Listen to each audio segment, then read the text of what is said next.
ಅಬ್ರಹಾಮನ ದೇವರ ನಿನಗೆ ಆರಾಧನೆ, ಇಸಾಕನ ದೇವರ ನಿನಗೆ ಆರಾಧನೆ,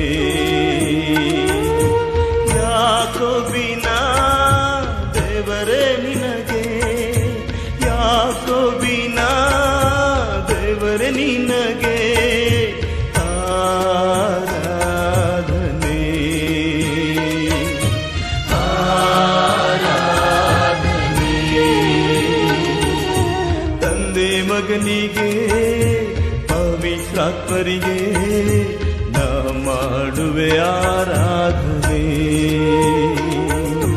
ತಂದೆ ಮಗನಿಗೆ ಪವಿತ್ರಾತ್ಮರಿಗೆ